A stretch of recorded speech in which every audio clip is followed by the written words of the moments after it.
Welcome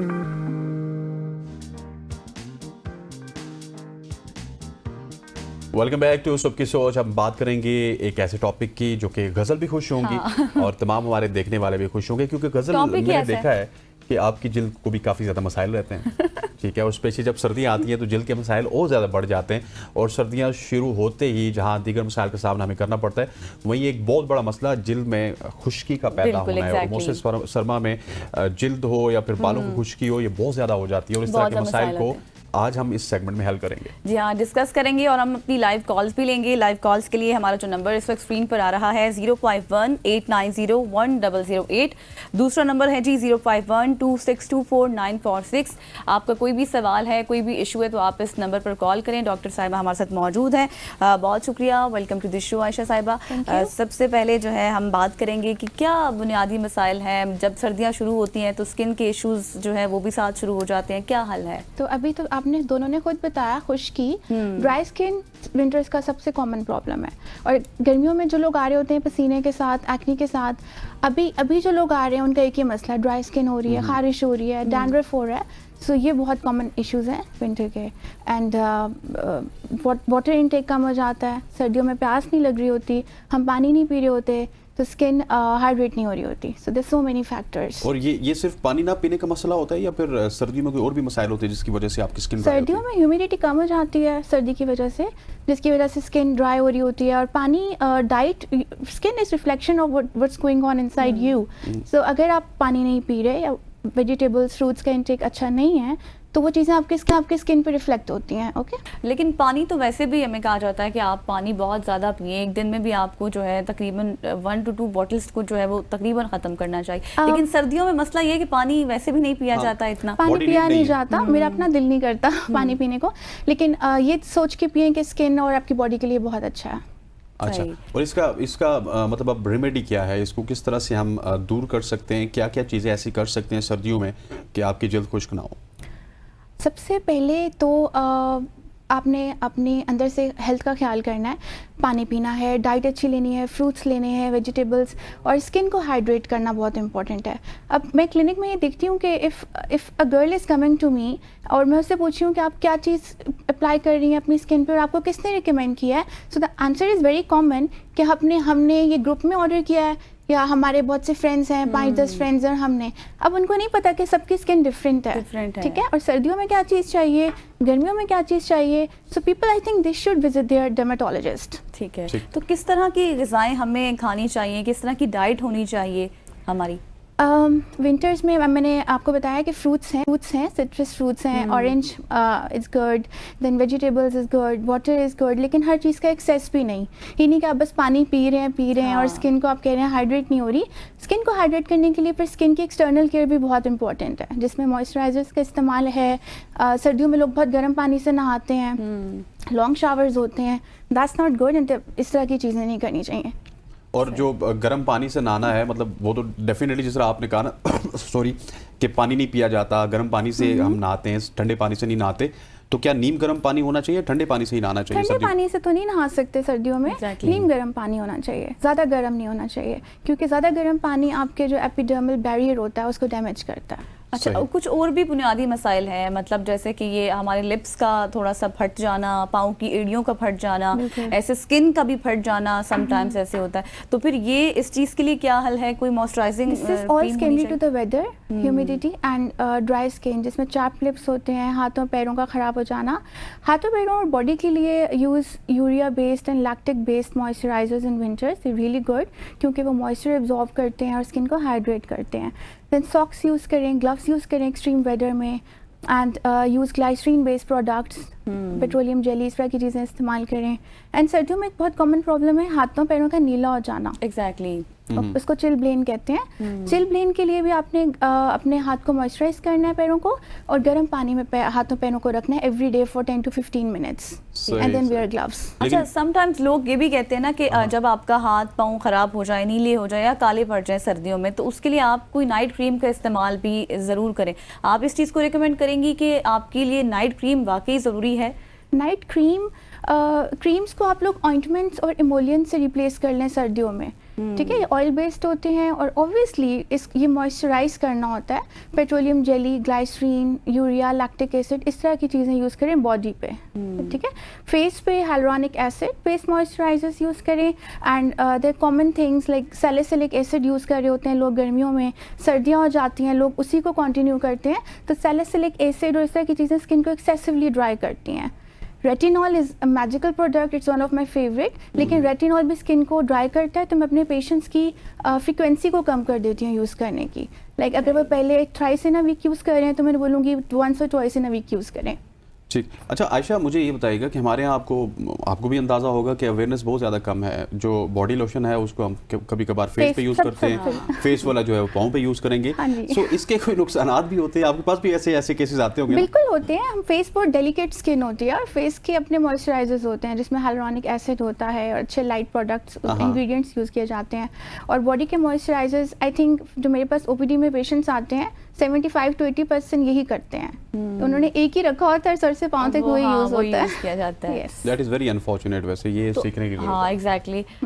और सर्दियों में एक और चीज़ कि जिन लोगों को इस तरह के मसले like psoriasis, eczema, atopic dermatitis, ये रोजेशिया, ये सब ड्राई स्किन इश्यूज़ हैं। गर्मियों में तो होते ही हैं, पर जैसे ही सर्दियाँ आती हैं ये एग्रेवेट कर जाते हैं। ठीक है, तो उसके लिए आपको डॉक्टर के पास जाएं, आप उनकी पर्टिकुलर मेडिसिन यूज़ करें और साथ में जनरल केयर में मॉइस्चराइज करना सीखें। एक कॉलर भी हमारे साथ मौजूद है, ईमान फातिमा गुजरांवाला से। Iman, thank you so much for call. क्या सवाल है आपका? मेरा क्वेश्चन डॉक्टर साहिबा से है कि मेरे फेस पर ब्लैक हेड बहुत ज़्यादा है। ओके, ब्लैक हेड्स बहुत ज़्यादा हैं? जी, ब्लैक हेड बहुत ज़्यादा, और मैं कोई भी क्रीम यूज करती हूँ तो मेरे फेस पर छोटे छोटे पिंपल बहुत ज्यादा हो जाते हैं, एलर्जी की तरह के, और सूट नहीं करती स्किन पर कोई भी क्रीम या बेस या फाउंडेशन। तो मेरा ये कि आप मुझे कोई अच्छी चीज रेकमेंड करें जिससे मैं अपने फेस को सही कर सकूं, स्किन का ख्याल रख सकें। ओके, अब मैं किसी पर्टिकुलर ब्रांड को तो रिकमेंड नहीं कर सकती and I am not sure कि ये जिसको दाने कह रही हैं वो इधर एक्नी है या रोजेशिया है, क्या है, और मे बी वो कोई ऐसा प्रोडक्ट यूज़ कर रही हूँ जिससे एलर्जिक कॉन्टैक्ट या इरिटेंट कॉन्टैक्ट डर्माटाइटिस हो रहा हो। तो skin, it's very important to examine skin before you prescribe anything.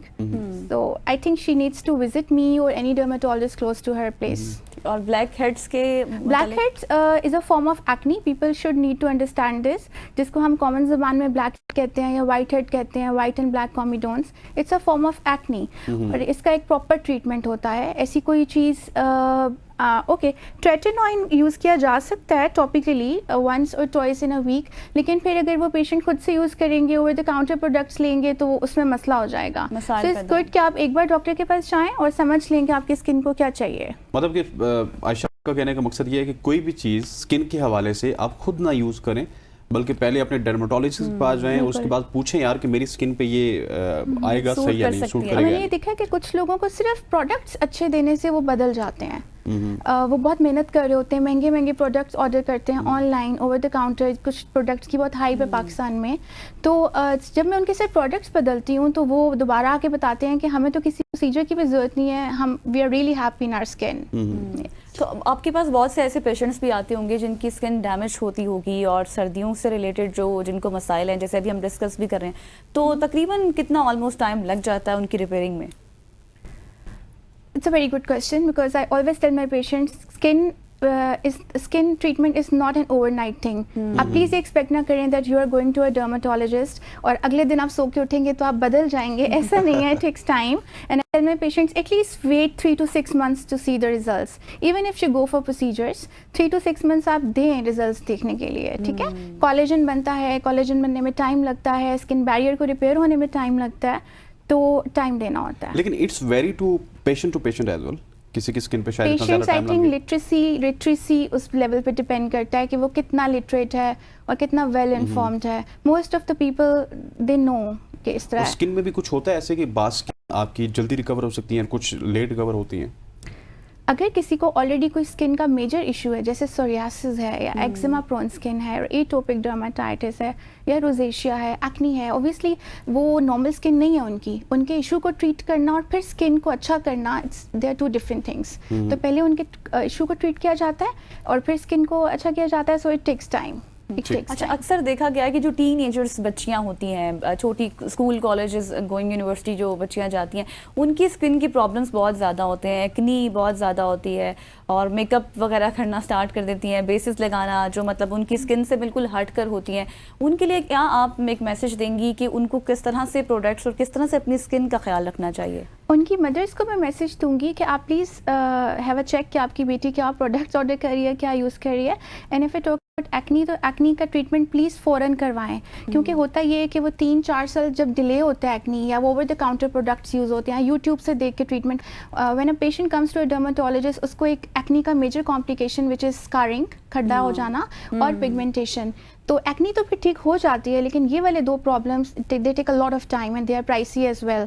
और प्लीज़ आप, आई वुड से थोड़ा मेकअप यूज़ कर लें, लेकिन अच्छा यूज़ कर लें। And online shopping I want recommend, क्योंकि हमें नहीं पता होता ऑनलाइन क्या प्रोडक्ट। क्योंकि आजकल हम देख रहे हैं इंस्टाग्राम हो गया, फेसबुक हो गया, वहाँ पर बहुत इवन आजकल इन्फ्लुएंसर्स एक प्रोडक्ट देते हैं, बेसिकली वो स्पॉन्सर कर रहे होते हैं उस प्रोडक्ट उनको स्पॉन्सर कर रहा होता है, लेकिन लोग समझते हैं कि शायद she is beautiful because of the product. Actually there are filters and there so many things, ठीक है। और वो यूज करना people need to understand this. People should not have unreal expectations with the product or with any treatment. मतलब इस तरह की and आप स्किन में एक बात इंपॉर्टेंट है कि आप एक बहुत बड़ा और मेजर प्रोसीजर एक दिन में करा के रिजल्ट से बेहतर है कि आप go slow and be consistent. आप जो चीज़ यूज़ कर रहे हो, अच्छी चीज़ें वो यूज़ करो और कंसिस्टेंट रहो, जिसमें सबसे इंपॉर्टेंट सन ब्लॉक है। सन ब्लॉक जो लोग यूज़ करते हैं उनके बहुत से मसले वैसे ही खत्म हो जाते हैं। और मैं आपको बताऊं कि बाहर की दुनिया में सन ब्लॉक को तो लाजमी यूज़ किया जाता है। वेस्ट में तो हर बंदे को पता है कि वो मेकअप से पहले सन ब्लॉक लगाएंगे, बट ये है कि मेरे पास अल्हम्दुलिल्लाह जो पेशेंट्स आते हैं उनको मैंने आदी बना दिया सन ब्लॉक का। तो और कुछ यूज़ करें ना करें, सन ब्लॉक तो वो नहीं छोड़ते। सन ब्लॉक बहुत ज़्यादा ज़रूरी है। स्किन वैसे ही जो है आप 2-3 चीज़ें होती हैं, अच्छा मॉइस्चराइजर, अच्छा सन ब्लॉक, एक अच्छा फेस वॉश, और बहुत ज़्यादा इंग्रेडिएंट्स एक्टिव्स यूज़ ना करें, बट विटामिन सी या रेटिनॉल इनमें से कुछ यूज़ करना चाहिए। ठीक, मतलब आप अपनी प्रोडक्ट्स भी अच्छी रखें तो सारी चीज़ें ठीक हो सकती हैं। आपका बहुत शुक्रिया। और एक और चीज़, सैलून में ट्रीटमेंट्स जो आप लोग लेते हैं, मेडिकल ट्रीटमेंट्स, वो आप प्लीज़ डॉक्टर से लिया करें। ठीक हो गया। सैलून में कोई भी ट्रीटमेंट आप लेते हैं तो डॉक्टर आयशा कह रही है कि वो डॉक्टर से लिया करें। डॉक्टर साहब, thank you so much for joining us. ख़वातीन और हज़रात, ये थी आज की सुबह की सोच, जहाँ पे हमने डिफरेंट टॉपिक के हवाले से डिस्कशन की है, चाहे वो अमेरिका के इलेक्शन हो, आपके स्किन के मसाइल हों, और इस वक्त अगर ट्रंप की हवाले से बताया जाए तो वो 248 इलेक्टोरल वोट ले चुके हैं और कैमला हैरिस 216 वोट लेकर दूसरे नंबर पे, और अब मेरा ख्याल है कि ट्रंप दूसरी दफ़ा 270 का फिगर है और करीब ही है, नजर आ रहा है, बन चुके हैं। जी ख़वातीन और हज़रात, आज की सुबह की सोच से इतना ही। मुझे और गज़ल को और पूरी प्रोडक्शन टीम को इजाज़त दीजिए। अल्लाह ने के बाद। अल्लाह हाफ़िज़।